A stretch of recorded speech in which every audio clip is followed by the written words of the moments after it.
Hello students, आज हम पढ़ने वाले हैं अंडर डैम्पिंग, ओवर डैम्पिंग और क्रिटिकल डैम्पिंग के बारे में।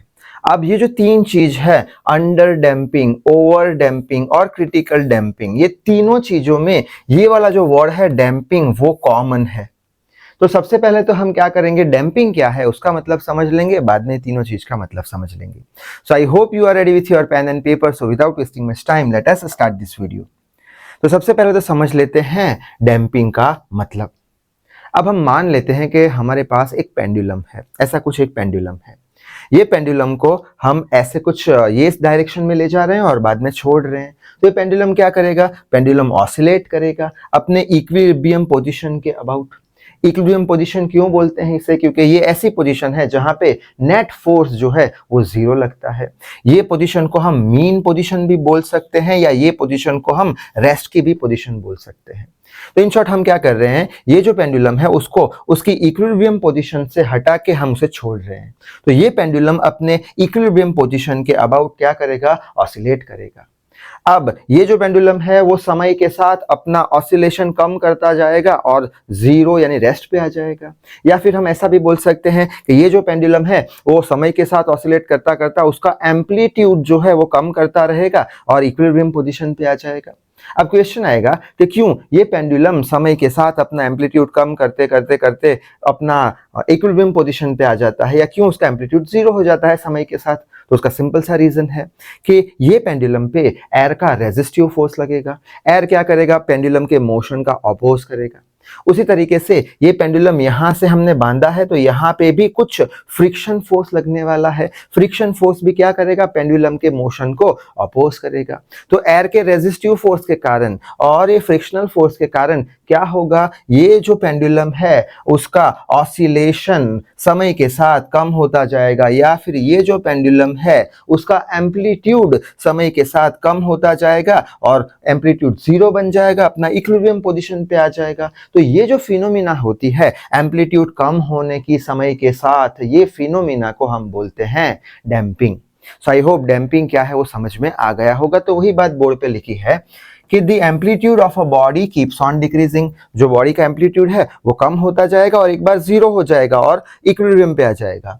तो keeps on decreasing with time, समय के साथ एम्पलीट्यूड कम होता जाएगा। क्यों कम होता जाएगा, तो अभी हमने देखा due to air and frictional resistive force के कारण समय के साथ उसका एम्पलीट्यूड कम होता जाएगा और वो अपनी इक्विलिब्रियम पोजीशन पे आ जाएगा and achieve its equilibrium is called as damping. तो समझ में आ गया डैम्पिंग यानी क्या। दूसरी एक इंपॉर्टेंट बात कि डैम्पिंग का मतलब तो समझ में आ गया हमें कि समय के साथ वो अपना एम्पलीट्यूड जीरो कर देगा और इक्विलिब्रियम पोजीशन पे आ जाएगा। अब कितना जल्दी से वो अपने इक्विलिब्रियम पोजीशन पे आता है उसके बेस पे डैम्पिंग के तीन टाइप बनाए गए हैं। वापस एक बार, कितना जल्दी से वो अपने इक्विलिब्रियम पोजीशन पे आ जाता है या फिर कितना जल्दी वो अपना एम्पलीट्यूड जीरो कर देता है, उसके बेस पे ये जो हमारा डैम्पिंग है उसके तीन टाइप बनाए गए हैं।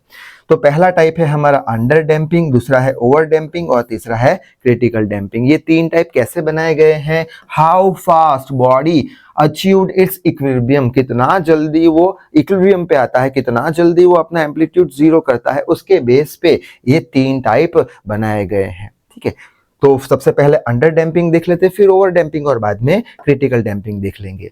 तो यहाँ पे अंडर डैम्पिंग फर्स्ट समझ लेते हैं। अंडर डैम्पिंग यानी क्या, अंडर डैम्पिंग यानी कि जो बॉडी है हमारा उसका जो एम्पलीट्यूड है समय के साथ कम होता जा रहा है और जीरो हो जाएगा, यानी कि इक्विलिब्रियम पोजीशन पे आ जाएगा। यानी कि ये ऐसा डैम्पिंग है जिसके अंदर ऑसिलेट जो बॉडी करती है वो अपने इक्विलिब्रियम पोजीशन पे आने पे बहुत टाइम लगाती है, या फिर इसका ऑसिलेशन बहुत धीरा धीरा होता है, या फिर एम्पलीट्यूड कम करने की जो इसकी जो प्रॉपर्टी है, एम्पलीट्यूड कम करने की प्रॉपर्टी वो बहुत ही कम है, यानी धीमे धीमे धीमे धीमे धीमे धीमे वो अपने इक्विलिब्रियम पोजीशन पे आ जाएगा। तो ऐसे डैम्पिंग को हम बोल देंगे अंडर डैम्पिंग। तो वही चीज लिखी है, when the amplitude of body is decreasing very very slowly, ठीक है, and become zero called under damping. यानी जो एम्पलीट्यूड जो कम हो रहा है बहुत धीरे धीरे धीरे धीरे धीरे कम होके, यानी इक्विलिब्रियम पोजीशन तक आने में ऑसिलेटिंग बॉडी को बहुत टाइम लग रहा है, तो ऐसे डैम्पिंग को हम क्या बोल देंगे, अंडर डैम्पिंग।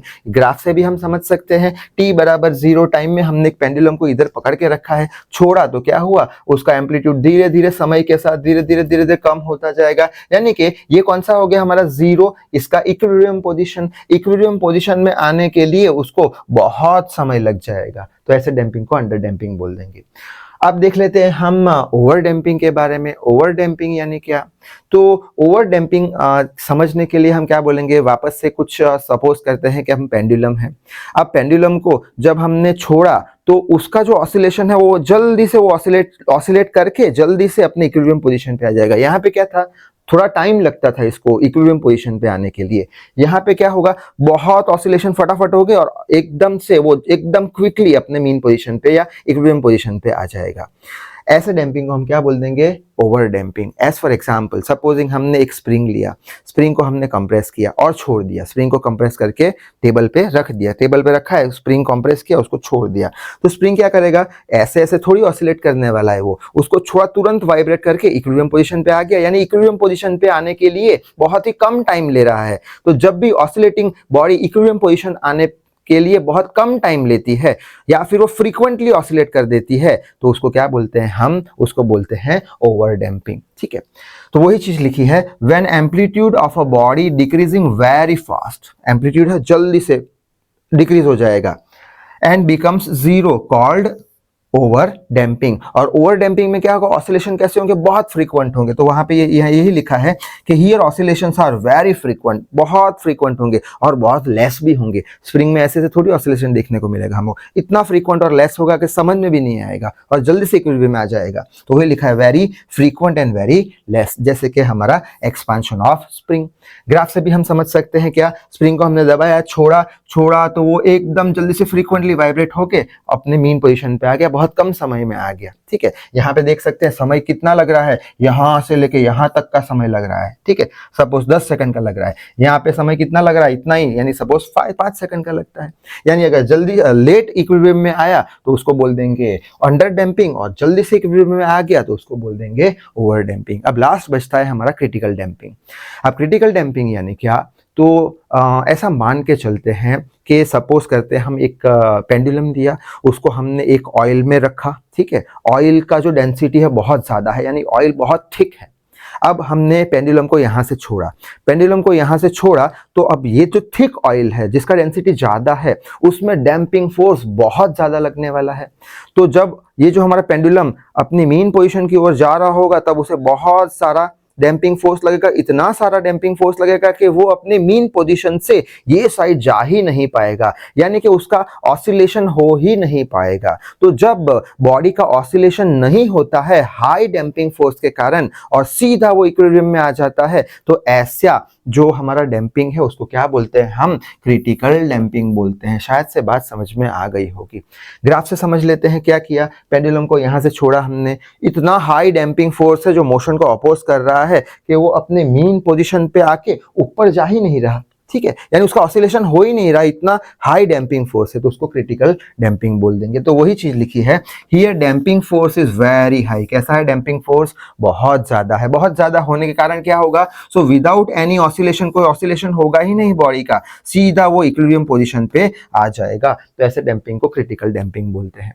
दूसरा एग्जांपल लेके भी हम समझ सकते हैं, जैसे कि जहां पे एसी लगाए गए होते हैं वहां पे डोर क्लोजर का यूज किया जाता है। डोर क्लोजर क्या, डोर के पीछे लगते हैं, कुछ मेटल का बॉडी होता है, उसका काम क्या होता है, दरवाजे को बंद करना। वो बंद करके ऐसे थोड़ी ऑसिलेट करवाने वाला है, वो तो यहाँ पे आके बंद हो गया, ये उसका रेस्ट पोजीशन है, ये रेस्ट पोजीशन है, ये वाला रेस्ट पोजीशन है, आगे थोड़ी जाएगा। यहाँ पे हाई डैम्पिंग फोर्स है तो यहाँ से अटक जाएगा, यानी अपने इक्विलिब्रियम पोजीशन पे आ गया विदाउट एनी ऑसिलेशन। बात शायद से समझ में आ गई होगी। अब ये जितने भी डैम्पिंग है, ये सारे डैम्पिंग वाइब्रेशन को क्रिएट करते हैं। अब वाइब्रेशन अगर मशीन में क्रिएट होता है तो क्या होगा, मशीन के अंदर फ्रिक्शन प्रोड्यूस होगा, जिसके कारण मशीन के इंटरनल पार्ट डैमेज भी हो सकते हैं, जिसके कारण मशीन का वियर और टियर होगा। ठीक है, तो ये वाइब्रेशन को कम करना जरूरी है, डैम्पिंग के कारण वाइब्रेशन होते हैं। तो वाइब्रेशन को कम करने के लिए मशीनरी के अंदर एक टेक्निक का यूज किया जाता है, वो टेक्निक को बोलते हैं हम वाइब्रेशन आइसोलेशन। वाइब्रेशन आइसोलेशन एक टेक्निक है, वो क्या करेगी, एक टेक्निक है जो वाइब्रेशन को रिड्यूस करेगी।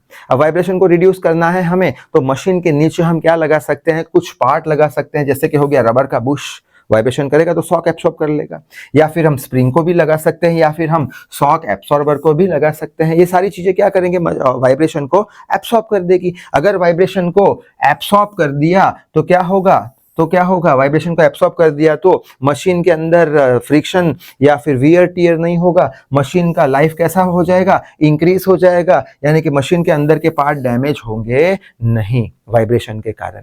ठीक है, और ये जो सारे पार्ट है, रबर बुश और स्प्रिंग, जो वाइब्रेशन को कम करते हैं, उसको हम क्या बोलते हैं, vibration isolator. Vibration isolation technique है जिसकी हेल्प से हम वाइब्रेशन को कम करा सकते हैं। और वाइब्रेशन आइसोलेशन टेक्निक के अंदर जो भी हम पार्ट का यूज करते हैं जो वाइब्रेशन को एब्सॉर्ब करता है, उसको क्या बोलते हैं, vibration isolator. So I hope यहां तक बात आपको समझ में आ गई होगी। तो इस वीडियो में बस इतना ही। Till then read hard, work hard. Thank you very much.